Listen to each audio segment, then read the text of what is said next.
Thanks for joining us on this part of the journey. This video we find ourselves in North Carolina. First stop we did was the North Carolina Museum of Dolls and Miniatures. This is in Spencer, North Carolina. This museum was founded in 2010 by the Morris and Nance families. It was to honor their daughter, Amy Dawn Morris, who was a doll and miniatures collector. She succumbed to Werding-Hoffmann disease, a rare muscle wasting disease, just weeks shy of her 22nd birthday. The museum itself started out with her collection of miniatures and dolls. Since then, it has grown quite substantially.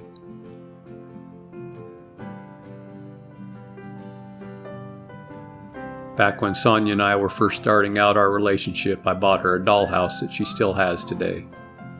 She really loves dollhouses and miniatures. This is a really fun stop for both of us.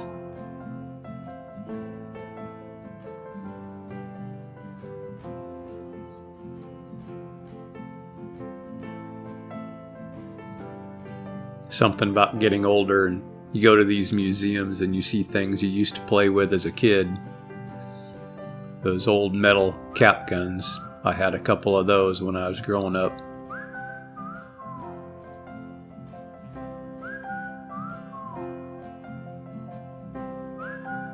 It was really neat to see the train display. I'm kind of a train nut and really enjoy trains. I built a train layout that goes underneath our Christmas tree every winter.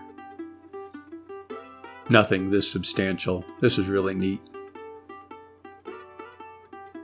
Had several trains running at the same time.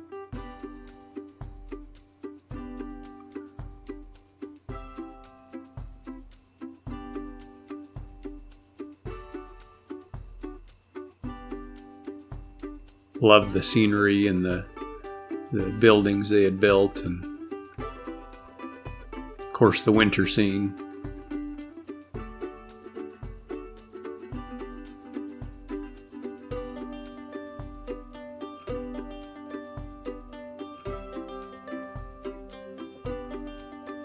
I have to say also the staff here was extremely friendly, very informative, very knowledgeable about everything that was in the museum. Really nice people.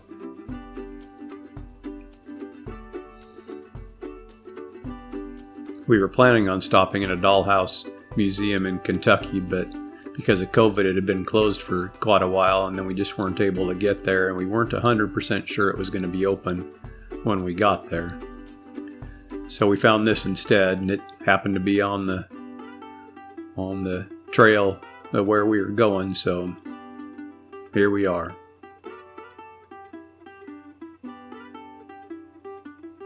And this one had its benefits, as it wasn't just miniatures and dollhouses. It was all kinds of different toys and dolls and miniatures and trains and old handmade wooden toys.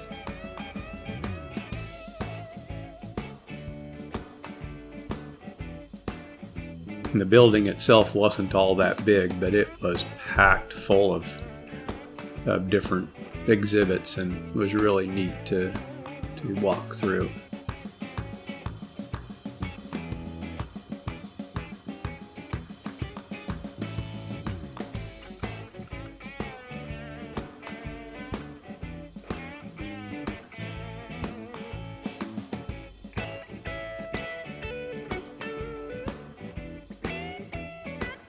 We spent quite a bit of time here in this museum, and I don't think we saw everything. I don't think you could see everything and really get a feel for everything in just a single day there.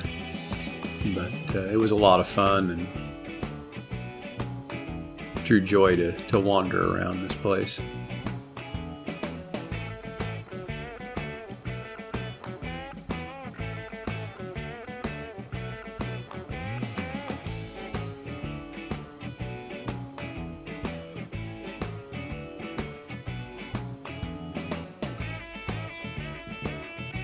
So the Schoenhut wooden figures. This is Albert Schoenhut was a German immigrant who started making toy pianos in 1872. The circus toy set that he started making was started in 1903 and was made through 1935. What was really amazing about a lot of this stuff is a lot of the characters have jointed limbs so they can be posed in different positions, which was just amazing for that time period.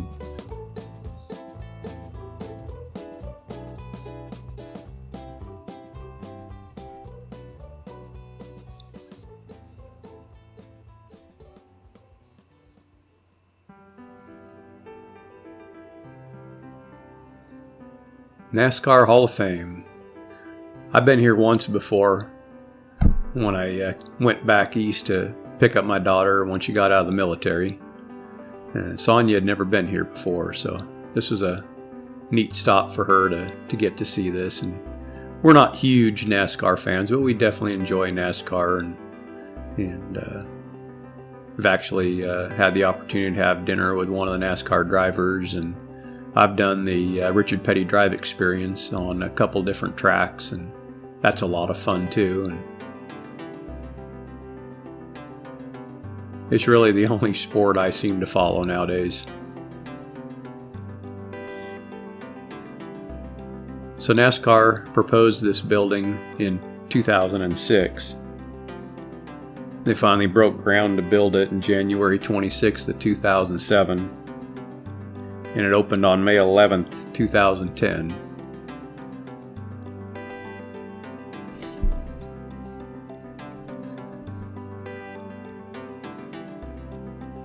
This is the main hall that you enter initially when you come into the Hall of Fame. They have examples of various eras of NASCAR race cars and drivers. This is Mark Martin's old number 6. And this was one of Mark Martin's actual race cars. I had to kind of throw this one in for my brother. He still owns a Pinto, and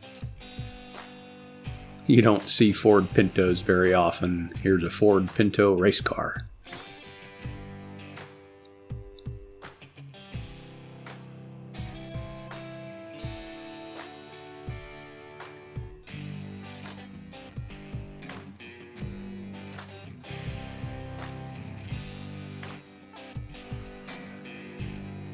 I really like this racetrack display they had along the outside of the main hall.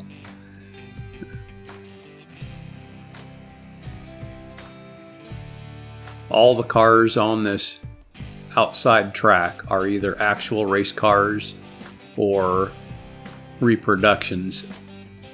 Like this number 43 is a Richard Petty reproduction, but they had the same shops using the same techniques to build the proper parts that would have been in that car back in the day. And it's just amazing to see the attention to detail they did. And as you go along this outside track, the bank keeps getting steeper and steeper, as you'll see.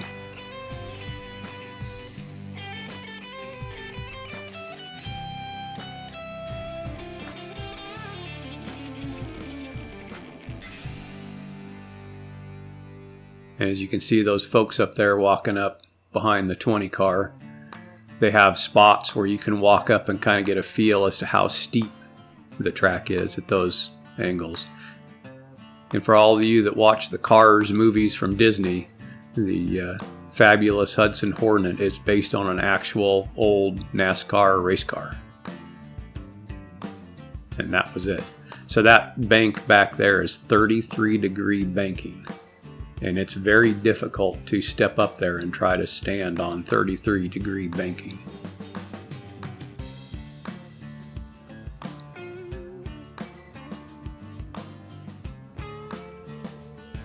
You're seeing some of these old cars from the old drivers, like Bill Elliott and similar. It was just really neat to see that history.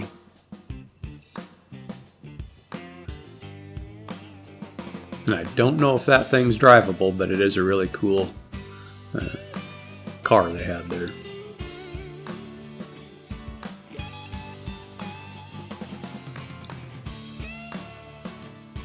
So this is the hall where the inductees to the Hall of Fame are placed. All those signs on the outside wall are each inductee with a little history of them and a short little video clip as well to each inductee to the Hall of Fame. This is Tony Stewart's display. 3-time NASCAR Cup champion. One of them as an owner and driver of the number 14. This is Bobby Labonte's 18 Interstate battery car. Good friend of mine's a big fan of Bobby Labonte back when he was racing. They also had displays where they showed you the underside, the chassis here and the drivetrain, and they also had a hauler there that was an actual NASCAR hauler, and you could walk through it, kind of get an idea of all the equipment they could carry in those trailers, and carried 2 race cars in the trailer as well, and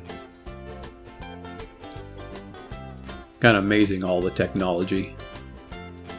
And it's also kind of interesting as the differences in all the different trophies they've had. Every track has their own, and they're not always the same year after year. I think that was one of the more interesting parts of the whole displays, is as you walk through, they had a lot of the history and actual items from the crews that were used, the helmets, the coveralls, the uniforms.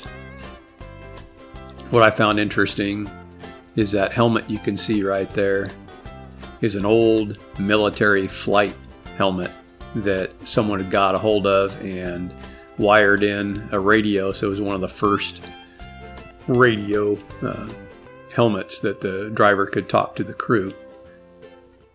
I don't remember what time frame that was, but it was like late 60s, early 70s. Lots of really neat displays and a lot to see. Definitely a fun stop.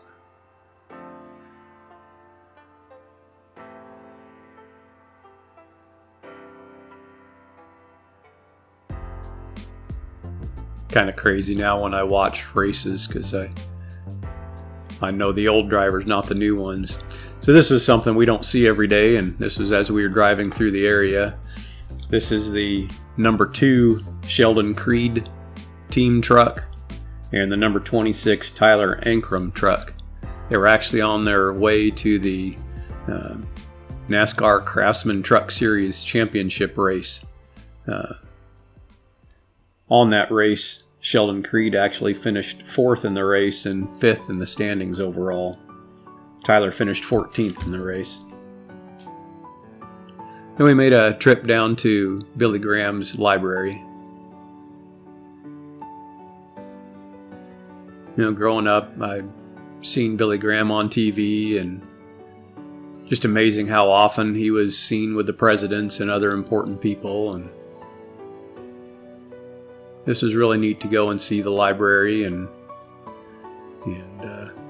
this is his childhood home.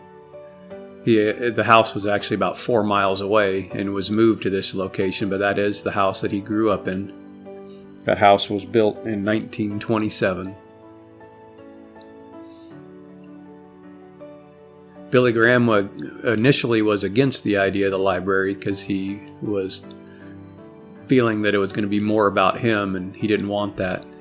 He wanted it all about Jesus and the salvation you get through him. And when it was explained to him that this would continue his crusades and pass that message on, he changed his mind and did allow the library to be built. And it was really neat to go through and see the displays and the message that the library has.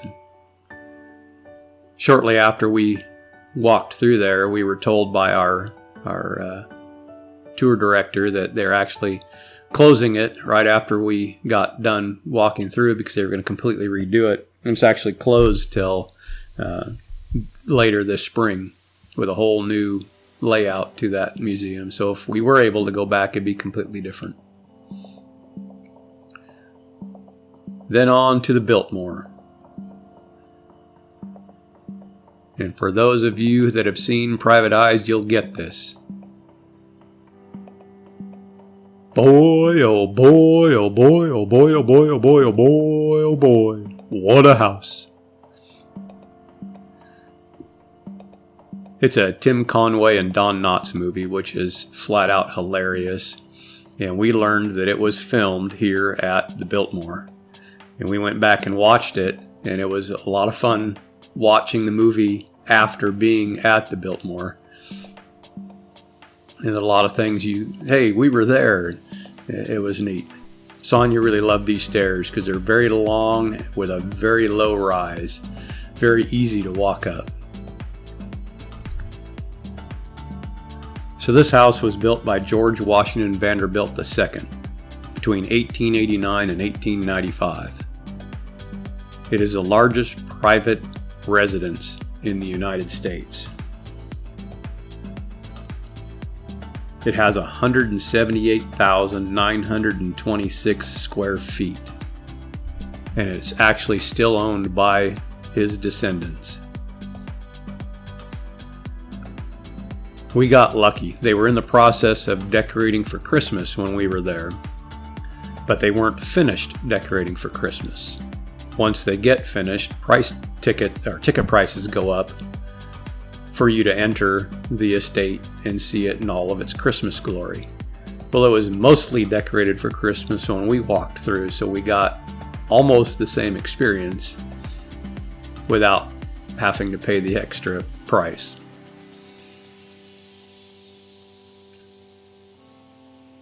The architecture is beautiful. It's just amazing what this house has. I would have had more video from inside, but as we were walking through, the staff there politely asked me to stop filming, which I did, and they didn't want me to film anymore. But down in the basement, there's a full bowling alley, indoor swimming pool. Of course, there's no water in it now. But one of my favorites is the library. Just love the woodwork, the decor. I mean, the circular stair in the back hall. This is the main dining hall. And when they say dining hall, they mean dining hall. It was huge. And as we went through the tour, there's a spot upstairs where you actually walk through a little balcony area, which you can look down into it. Then as you leave the Biltmore, you get to drive through the gardens, which was kind of cool. What I found kind of interesting is in the process of building this, they actually built a woodworking factory, a brick kiln, and brought in a railroad spur just for the construction of this house, just with the amount of material needed. And also during its construction, George Vanderbilt actually went over to Europe several times and brought home items dating all the way back to the 15th century to use as decor inside the house.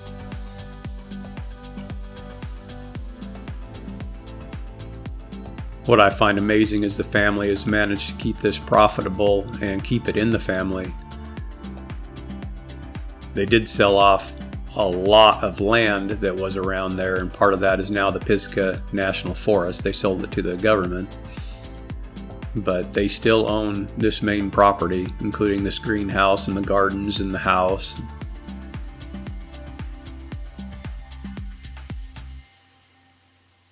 Pretty darn cool to walk through.